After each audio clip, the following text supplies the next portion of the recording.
Hi Capricorn, welcome to an abundance reading for July 2020. It's Raina here.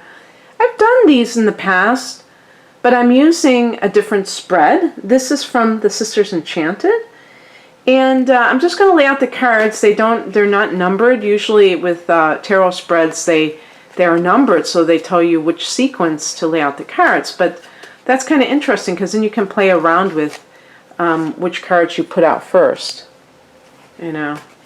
And the order, and even the way you decide to read it. I actually think that's a great idea.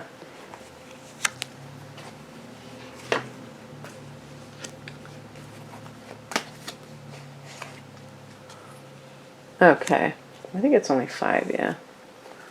Alrighty then.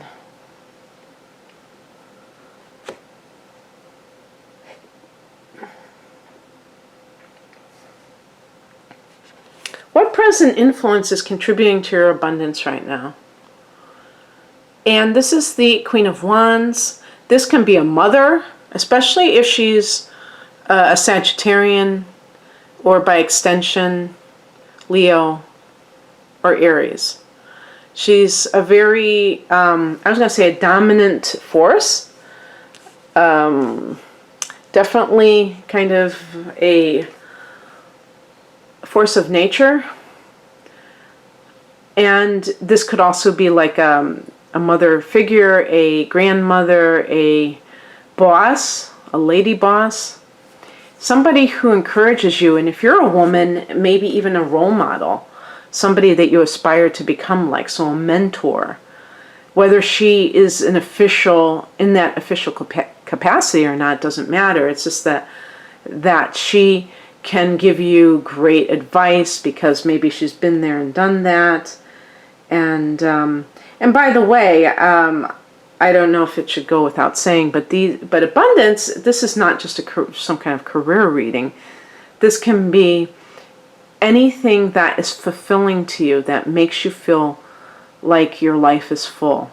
That's what, to me, the definition of abundance is. Because if money were the only factor, you wouldn't see so many unhappy, affluent people out here. I was thinking of the Beatles, money can't buy you love. Well, some people joke and say, well, you can rent it for a while. Well, no, you can't. You can't rent love. But, the interesting thing, too, which I should mention, is that I see the Queen of Wands, too, as a person coming into their own. So flowering in their own confidence. The Wands are fire energy, and they relate to the individual, and they also relate to confidence.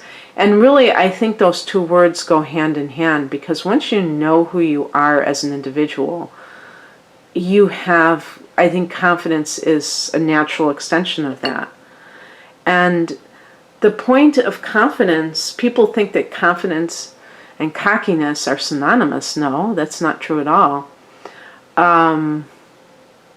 Confidence is merely the ability to know who you are and what you're about, and therefore to be able to pursue things that are meaningful to you, not somebody else, that you're not trying to appease someone else.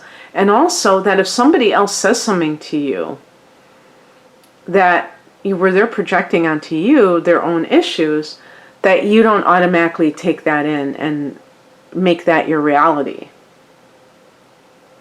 So that's everything. Once you know who you are, you go after things that you are interested in, and then the doors just open because it was meant to be. You know how sometimes you're trying to make something happen and you're kind of like, you just run into obstacle after obstacle, and eventually sometimes people stop and say, maybe this is not for me, because it doesn't seem like the universe is cooperating here.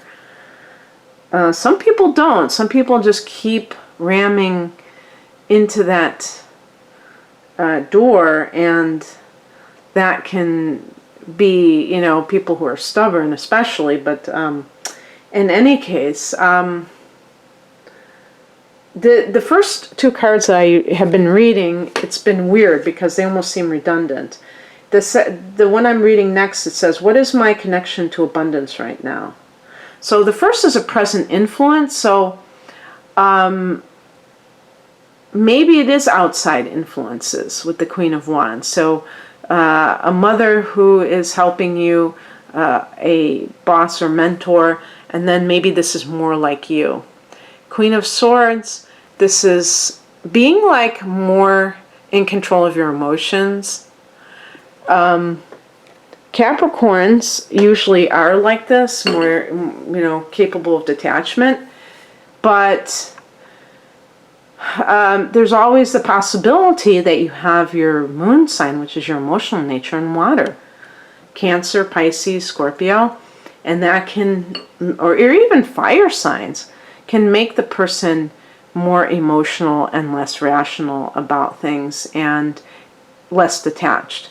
So perhaps you have, when I see the Queen of Swords now, I think of somebody who's been through a trial, and usually these things are happening thanks to other people who are in our life and just causing problems.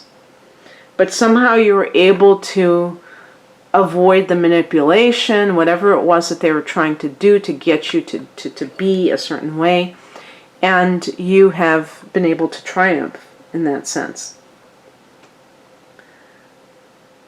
So what past influence is leading to abundance right now? We have the Two of Swords. Maybe you had to choose between staying or leaving someone. And so with these cards, you have two queens, so that can suggest that sense of self-empowerment. And maybe that was what you had to do, and it might not have been an easy decision to make, but it was a necessary one. And that ability to choose, to make that tough decision led to you kind of stepping into your own power.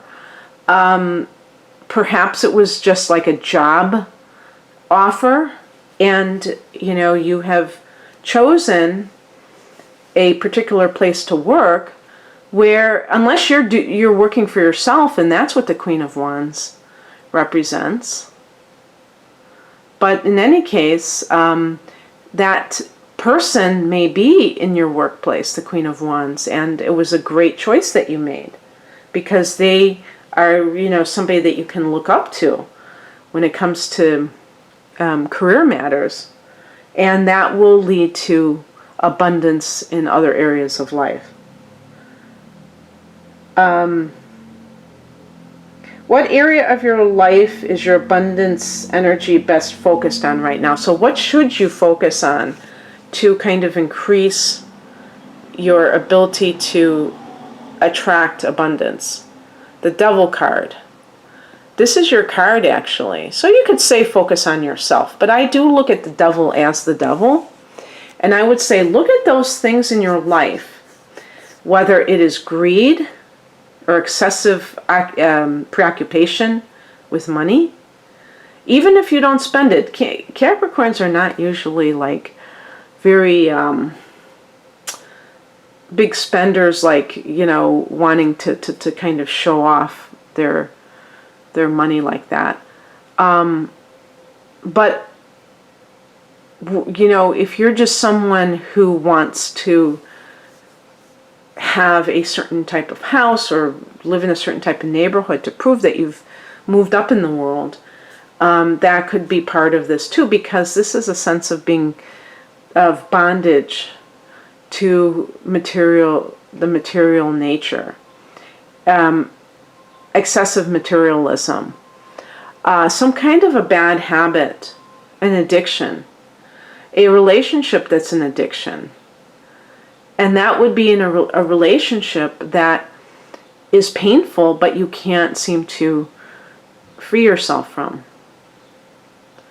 And this can be because maybe there's a strong physical component to it, but you know that it is not good for you. So focusing on that really, and eradicating that from your life makes you more open to what abundance is all about. Even like when you talk about addictions, people who, for instance, smoke, and now cigarettes are $10 a pack, so I can imagine how much money you can save nowadays. But people used to, when they were quitting smoking, would put their $2, which is what it used to be. Actually, I smoked for a while when I was younger, and the first time I bought a pack of cigarettes, I was only 15. And this was in the early 80s. And I remember walking in, and it was 60 cents a pack. Can you believe it? And I remember thinking, how come I'm allowed to buy cigarettes? I'm only 15 years old. But they used to have vending machines where you could buy cigarettes. I'm telling this for people who are under 30 who probably have never imagined that cigarettes were that. We used to be able to smoke on campus. They would have a designated smoking area. Yeah, very interesting. So these kinds of things, I mean, people would put money in, they'd put that $2 in a jar and see the money just increase, thousands of dollars a year. And so, yeah, that's abundance. That helps your health, abundance. Anything that increases it. And yeah, I mean, looking at it from that perspective too, like in terms of diet, if you say, wow, you know, I eat a lot of junk food, I eat a lot of fast food, experiment just on the level, if you're looking for even just increasing your financial abundance, experiment with eating a lot of greens and see if that attracts money to you. Because, well, I don't know if other countries have green dollar bills. That's associated with the United States. But I can imagine that,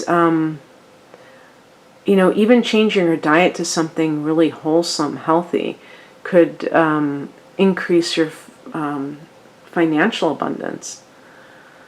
And then the last card is, what future influence is contributing to my abundance right now? Now that is odd. What future influence? I don't know how I read that card the first time I did this. So I don't know how something in the future can influence you now. But I'll just say what in the future will increase your abundance. I'm going to change that one because that makes no sense.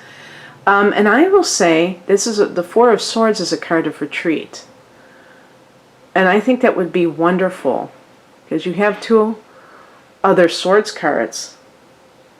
So this idea of really being thoughtful about what you want to attract into your reality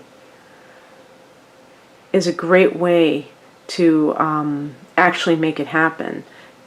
So some sort of retreat, it doesn't have to be fancy. It might even be in your own house, although it would be nice to get out into nature and bring a notebook.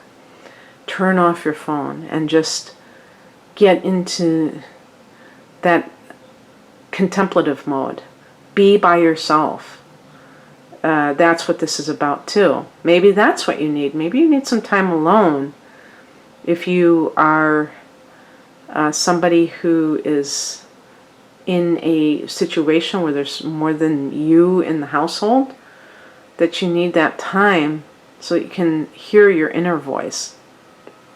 And the Four of Swords is actually even physical rejuvenation. So that could be like if somebody's working a lot and they're burnt out and they need that kind of downtime.